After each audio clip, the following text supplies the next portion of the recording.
ಸ್ನೇಹಿತರೆ, ಗಣಪತಿ ವಿಗ್ರಹವನ್ನು ದೇವಸ್ಥಾನ ಮತ್ತು ಮನೆಗಳಲ್ಲಿ ನೋಡಿರ್ತೀರ. ಅಷ್ಟೇ ಯಾಕೆ ಗಣಪತಿ ಹಬ್ಬದ ದಿನದಂದು ಪ್ರತಿ ಏರಿಯಾ ಗಲ್ಲಿಗಳಲ್ಲಿ ಗಣೇಶ ವಿಗ್ರಹವನ್ನು ನೋಡೋದು ಸರ್ವೇ ಸಾಮಾನ್ಯ. ಆದರೆ ಯಾವತ್ತಾದರೂ ಜ್ವಾಲಾಮುಖಿಯ ಮೇಲೆ ಕುಳಿತುಕೊಂಡಿರೋದನ್ನ ನೋಡಿದ್ದೀರಾ? ಎಸ್, ಹೌದು ಸ್ನೇಹಿತರೆ. ವಾಲ್ಕೆನೋಗಳ ತವರೂರಾದ ಇಂಡೋನೇಷ್ಯಾದ ಮೌಂಟ್ ಬ್ರೋಮಾ ಆಕ್ಟಿವ್ ವಾಲ್ಕೆನೋದ ಮೇಲೆ ಗಣೇಶ ಮೂರ್ತಿಯನ್ನು ನೋಡಬಹುದು. ಜ್ವಾಲಾಮುಖಿಯ ತವರೂರಾದ ವಾಲ್ಕೆನೋ ಅಂತ ಯಾಕೆ ಕರೀತಾರೆ ಅಂದ್ರೆ, ಇಂಡೋನೇಷ್ಯಾದಲ್ಲಿ ಒಟ್ಟು ವಾಲ್ಕೆನೋಗಳ ಸಂಖ್ಯೆ ಬರೋಬ್ಬರಿ 141. ಇದರಲ್ಲಿ 130 ಆಕ್ಟಿವ್ ವಾಲ್ಕೆನೋಗಳು, 11 ಅನ್ಆಕ್ಟಿವ್ ವಾಲ್ಕೆನೋಗಳು. ಆಕ್ಟಿವ್ ವಾಲ್ಕೆನೋ ಅಂದ್ರೆ ಏನು, ನಾಟ್ ಆಕ್ಟಿವ್ ವಾಲ್ಕೆನೋ ಅಂದ್ರೆ ಏನು ಅಂತ ಯೋಚನೆ ಮಾಡುತ್ತಾ ಇದ್ದೀರಾ? ಆಕ್ಟಿವ್ ವಾಲ್ಕೆನೋ ಅಂದ್ರೆ ಸಕ್ರಿಯ ಜ್ವಾಲಾಮುಖಿ, ಹಲವು ವರ್ಷಗಳ ಹಿಂದೆ ಸ್ಫೋಟ ಆಗಿರುವ ಜ್ವಾಲಾಮುಖಿ ಮತ್ತು ಖಂಡಿತವಾಗಿಯೂ ಮುಂದೊಂದು ದಿನ ಸ್ಫೋಟ ಆಗೇ ಆಗುತ್ತೆ. ಇದಕ್ಕೆ ಆಕ್ಟಿವ್ ವಾಲ್ಕೆನೋ ಅಂತ ಕರೀತಾರೆ. ಅನ್ಆಕ್ಟಿವ್ ವಾಲ್ಕೆನೋ ಅಂದರೆ ಹಿಂದೊಮ್ಮೆ ಯಾವತ್ತೂ ಸ್ಫೋಟ ಆಗಿಲ್ಲ, ಮುಂದೆ ಆಗಬಹುದು, ಆಗದೆ ಇರಬಹುದು. ಇದಕ್ಕೆ ಅನ್ಆಕ್ಟಿವ್ ವಾಲ್ಕೆನೋ ಅಂತ ಕರೀತಾರೆ. ಈ ಗಣಪತಿಯ ಮೂರ್ತಿ ಇರುವ ವಾಲ್ಕೆನೋದ ಹೆಸರು ಮೌಂಟ್ ಬೋರೋಮಾ, ವೆರಿ ಆಕ್ಟಿವ್ ವಾಲ್ಕೆನೋ. ದಿನದ 24 ಗಂಟೆ ಜ್ವಾಲಾಮುಖಿ ಕುದಿಯುತ್ತಾನೆ ಇರುತ್ತೆ. 700 ವರ್ಷಗಳ ಹಿಂದೆ ಮೌಂಟ್ ಬ್ರೋಮಾ ಜ್ವಾಲಾಮುಖಿ ಯಾರು ಎಣಿಸಲಾಗದಷ್ಟು ಬಾರಿ ಉಕ್ಕಿ ಹರಿದಿದೆ. ಈಗಲೂ ಸ್ವಲ್ಪ ಯಾಮಾರಿದ್ರೂ ಇಂಡೋನೇಷ್ಯಾದ 15% ಭಾಗ ಈ ಜ್ವಾಲಾಮುಖಿ ನುಂಗಿ ಬಿಡುತ್ತೆ. ಪ್ರಪಂಚದಲ್ಲಿ ಮೌಂಟ್ ಬ್ರೋಮೋದಷ್ಟು ಆಕ್ಟಿವ್ ವಾಲ್ಕೆನೋ ಬೇರೆ ಯಾವ ವಾಲ್ಕೆನೋ ಇಲ್ಲ ಅಂತ ಹೇಳಿದರೂ ಖಂಡಿತವಾಗಿಯೂ ತಪ್ಪಿಲ್ಲ. ಜ್ವಾಲಾಮುಖಿ ಮೌಂಟ್ ಬ್ರೋಮಾ ವಾಲ್ಕೆನೋದಿಂದ ಹೊರಗೆ ಬರದಂತೆ ನೋಡಿಕೊಳ್ಳುತ್ತಾ ಇರೋದು ಗಣಪನ ಮೂರ್ತಿ.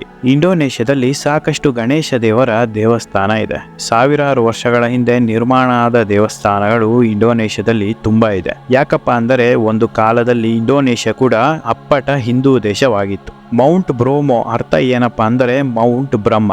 ಇಂಡೋನೇಷ್ಯಾ ಭಾಷೆಯಲ್ಲಿ ಬ್ರಹ್ಮ ದೇವರನ್ನು ಬ್ರೋಮಾ ಅಂತ ಕರೀತಾರೆ.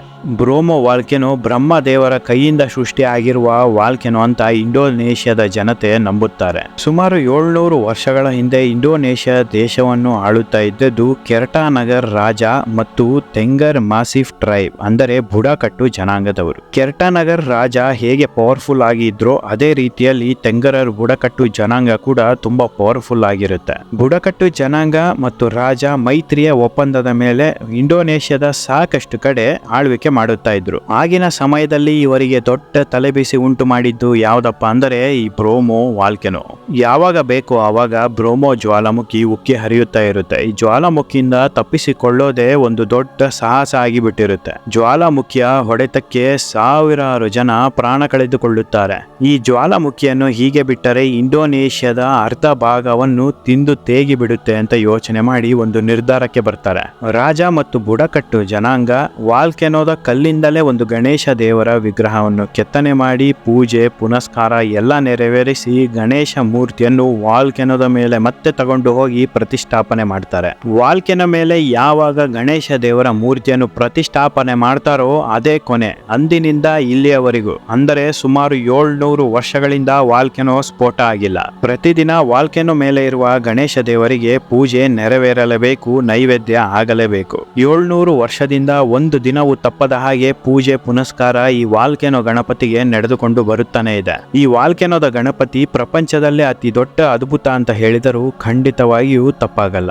ಒಂದು ದಿನ ಏನಾದರೂ ಪೂಜೆ ನೆರವೇರಿಲ್ಲ, ನೈವೇದ್ಯ ಇಟ್ಟಿಲ್ಲ ಅಂದರೆ ಗಣಪತಿಗೆ ಕೋಪ ಬಂದು ಜ್ವಾಲಾಮುಖಿ ರೂಪದಲ್ಲಿ ಜ್ವಾಲೆ ಹೊರಬಂದು ಇಂಡೋನೇಷ್ಯಾ ದೇಶವನ್ನು ತಿನ್ನುತ್ತೆ ಅಂತ ಇಂಡೋನೇಷ್ಯಾದ ಜನತೆ ನಂಬಿದ್ದಾರೆ. ಹಾಗಾಗಿ ಪ್ರತಿದಿನ ಬೆಳಗ್ಗೆ 8:45 ಪೂಜೆ ನೆರವೇರುತ್ತೆ. ಸ್ನೇಹಿತರೆ, ಮತ್ತೊಂದು ಅದ್ಭುತ ಅಚ್ಚರಿ ಸಂಗತಿ ಏನಪ್ಪಾ ಅಂದರೆ, ವಾಲ್ಕೆನೋ ಬಿಸಿಗೆ ಗಣಪತಿಯ ಮೂರ್ತಿಯ ವಿಗ್ರಹ ಕೊತ ಕುದಿಯುತ್ತಾ ಇರುತ್ತೆ. ಆದರೆ ಪ್ರತಿದಿನ ಬೆಳಗ್ಗೆ 8:45 ಪೂಜೆಯ ಸಮಯದಲ್ಲಿ ಗಣಪತಿ ವಿಗ್ರಹ -10 ಡಿಗ್ರಿ ಸೆಲ್ಸಿಯಸ್ಗೆ ಬರುತ್ತೆ.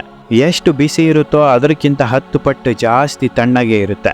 ಈ ವಿಸ್ಮಯ ಚಮತ್ಕಾರಕ್ಕೆ ಇಂದಿಗೂ ಉತ್ತರ ಸಿಕ್ಕಿಲ್ಲ. ಸ್ನೇಹಿತರೆ, ಯಾರು ಬೇಕಾದರೂ ಮೌಂಟ್ ಬ್ರೋಮೋ ವಾಲ್ಕೆನೋ ಹತ್ತಿ ಗಣೇಶ ದೇವರ ದರ್ಶನ ಮಾಡಿ ಪೂಜೆ ಸಲ್ಲಿಸಬಹುದು. ಮೌಂಟ್ ಬ್ರೋಮೋ ವಾಲ್ಕೆನೋ ಬೆಟ್ಟವನ್ನು ಹತ್ತೋದಕ್ಕೆ 30 ನಿಮಿಷ ಸಮಯ ಬೇಕಾಗುತ್ತೆ. ಸ್ನೇಹಿತರೆ, ವಾಲ್ಕೆನೋ ಮೇಲೆ ಕುಳಿತುಕೊಂಡು ಇಡೀ ದೇಶವನ್ನೇ ಕಾಪಾಡುತ್ತಿರುವ ಗಣೇಶ ದೇವರ ಮೂರ್ತಿಯ ಬಗೆಗಿನ ವಿಡಿಯೋ ನಿಮಗೆ ಇಷ್ಟ ಆಗಿದ್ರೆ ದಯವಿಟ್ಟು ಒಂದು ಲೈಕ್ ಕೊಡಿ, ಶೇರ್ ಮಾಡಿ, ಸಬ್ಸ್ಕ್ರೈಬ್ ಮಾಡಿ, ಪಕ್ಕದಲ್ಲೇ ಇರುವ ಬೆಲ್ ಐಕಾನ್ ಪ್ರೆಸ್ ಮಾಡೋದನ್ನ ಮರೆಯಬೇಡಿ. ಇದೇ ರೀತಿ ಇಂಟ್ರೆಸ್ಟಿಂಗ್ ವಿಚಾರದೊಂದಿಗೆ ಖಂಡಿತ ಮತ್ತೆ ಮುಂದಿನ ವಿಡಿಯೋದಲ್ಲಿ ಸಿಗ್ತೇನೆ. ಅಲ್ಲಿವರೆಗೂ ಎಲ್ಲರಿಗೂ ಶುಭ ದಿನ.